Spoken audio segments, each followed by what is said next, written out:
Hey guys, welcome back to my YouTube channel. I don't know why I'm saying welcome back because this might be the very first video I am uploading. My name is Kwatisa and this channel is called Certified Dreamer, or you can call me the Certified Dreamer. Oh my god, I'm not creative, so I'm just gonna stick with that name.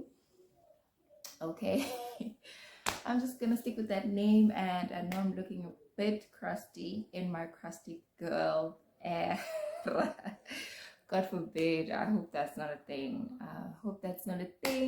But I thought I should just record this video since my mom's not here and I'm all by myself. Okay, I'm not all by myself. My dad is outside, but he won't hear me. Yeah. But you might hear some, maybe I'll cut that part off. You might hear some background noises, chickens, dogs, or whatever. Please don't mind that. I'm back home in the rural, and yeah, it's just a party.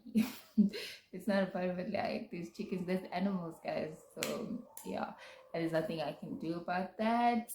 So in today's video, I'll be talking about, I don't know, I feel like I have a lazy eye and I didn't know this like 26 years of my life. I'm only realizing now that I have a lazy eye. I'm not sure if it's a lazy eye or I'm just, I don't know. Anyway, so today I'm going to be talking about life after matric. Oh my god, it has been 8 years since I matriculated, since I left high school. Wow. I wanted to shoot this video with my matric jackets, but I couldn't find it. Tried asking my mom about where's my matric jacket, but she had to go to town. She was like, she's gonna look for it for me. She can't remember where she placed it. So I managed to find this baby, which is a pullover. I don't know if you guys can see, but it says matric 2014. I really wanted the matric jacket because it even has my name. I think it has my initials or my name on it. So it's really cute. Anyway, I'm gonna shoot this video anyway.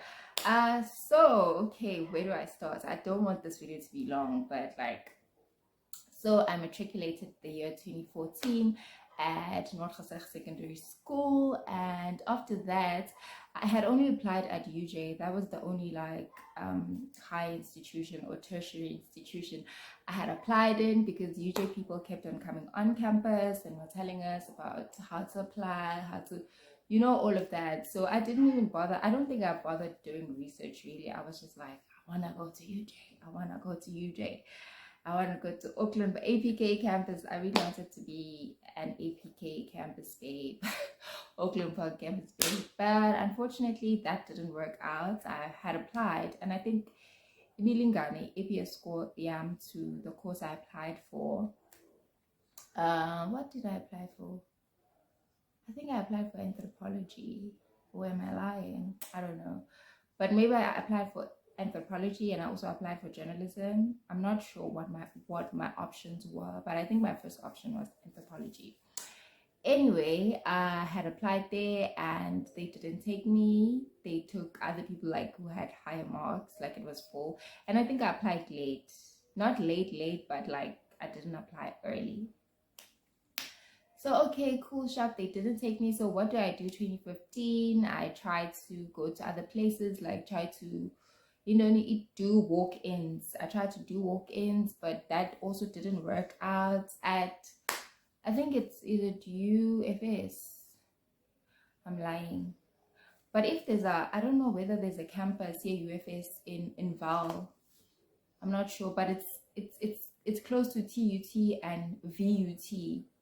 There's a university campus that's close to TUT and VUT. I'm not sure if it's UFS, but I went there and that lady was like, I can get you in, but you just need money to register. And the registration fee was mad, and I didn't have any sort of money. Oh my god, that's the wind. I think I should close the windows. They just opened the bar. So that happened. I didn't manage to get through e-walkings. I just know VUT, I was like, it's probably full, and I said TUT is probably full at this point, so I must just like be grand. And I tried going to, what's this, Boston City campus, and they had like a payment plan and whatnot. And yeah, my parents were just like, don't do it, you'll just apply for funding next year and all of that, because there were a lot of financial problems. Anyway, so where did I also went to MGI? I think I also went to MGI to go and apply. But what happened at MGI? MGI is like a private institution. I think Boston is also private. So yeah, so like it's not like you can apply for NSFAS or and stuff. I don't know. Correct me if I'm wrong, guys. Please comment down below. But I think MGI and CTI and MGI, I think, yeah. So I went there. I was gonna be able to get it, it's just that I didn't have money and like a payment plan kind of thing. I had to go apply at the bank, like so that they can pay my fees and all of that. But I was just like, you know what, just leave it. My mom was like, you know what, just leave it. Let's take a gap year. Over I decided also, I was just like, I'll take a gap year and then try to apply during 2015, during my gap year. I tried to apply early and everything, you know, and do everything early and all of that. So fast forward 2016, fast forward 2015, I applied almost everywhere. I think I applied University of Pretoria, applied at UJ. Did I apply at UJ again? Or I had forgotten my pin. I think I had forgotten my pin and I couldn't like reset it or something. I think I had to go on campus in order for me to reset. Is it reset? Oh my gosh, it's long. Reset my pin. I had to go to campus to reset it and I couldn't do that. So I was just like, I think I couldn't do it because back in the Eastern Cape, I'm not sure if I was still in Jersey or back in the Eastern Cape, because I know I spent 6 months in Jersey. I spent like Jan to June in Jersey, and then I left around July or at the end of June and came back home. And when I came back home, I never went back. I just stayed for the rest of the year. Yeah, I think I stayed. Yeah, I did stay for the rest of the year. And then I had applied. I applied at DUT, but I applied late. Applied at DUT for journalism and somatology. Somatology, I think, was my second option.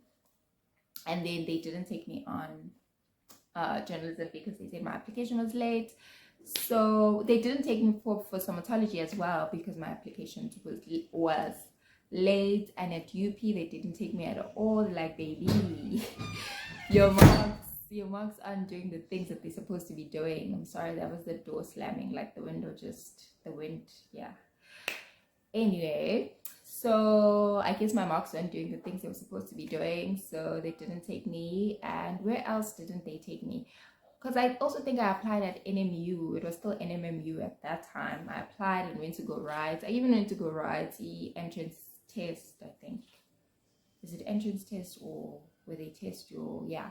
I went to go write that, your literacy and your literature skills. Is it skills? Oh, guys, I'm not sure. But whatever they test, I went.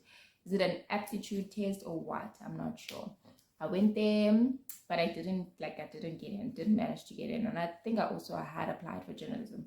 Oh my God, this video is probably going to be so long. Maybe I'll have a part 1 and like a part 2, because this was just explaining where I've been. I haven't gone through all the years. This has been just a few years. It's not even a few years, like a year after, like 2015. So fast forward 2016. I got rejected in many places, but DUT was like, come through. And I was like, oh my God.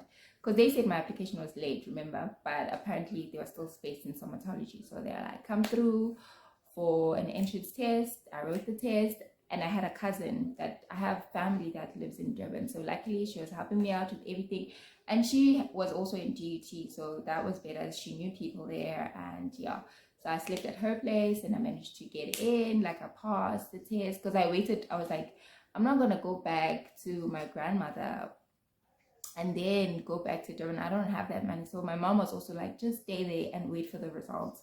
And then we'll see, we'll take it from there. And then I passed, and then my dad sent me registration money.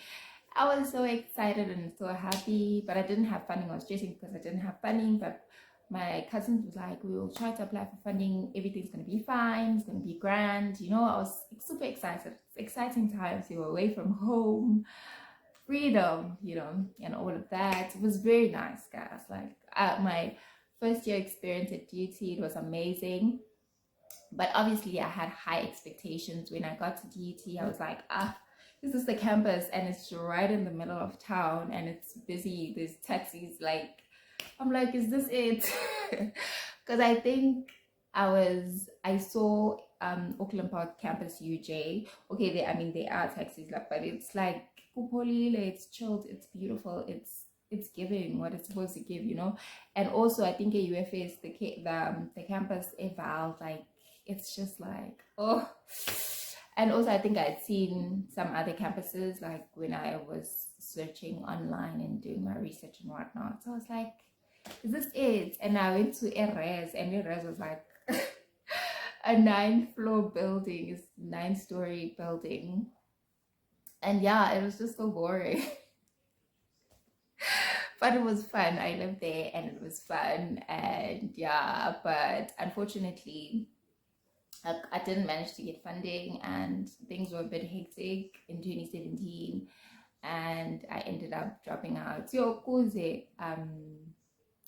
for that to happen, like, I what did I do? I didn't do anything before. I applied just like everyone else, and then when everyone got a response, and then my application was unsuccessful, and then I had to appeal, and then the people I appealed with got funding. So I managed to register because I don't know what was my status saying. They were like, no, they were awaiting funds. So when NSFAS has the money, you'll get funded. But now they're awaiting funds. So I registered and everything. After registering, they like, unsuccessful. I'm like, how? But they said you should register and all of that. How is it unsuccessful? And they're like, no, you should appeal again, or you should apply again, something like that. Hey, I don't know. But the people I appealed with managed to, their things were fine. And I was struggling, and my mom was also complaining about rent, you know, and all of that. It was just a struggle, and everything was just so depressing, and I just couldn't take it anymore. I was also doing radio, but I didn't stay there for a long time. That's a story for another day. I didn't stay there for a long time. I was on radio duty. I didn't stay there for a long time. Yeah, I don't think I even finished a month really. And then after that, I applied for, yeah, I applied for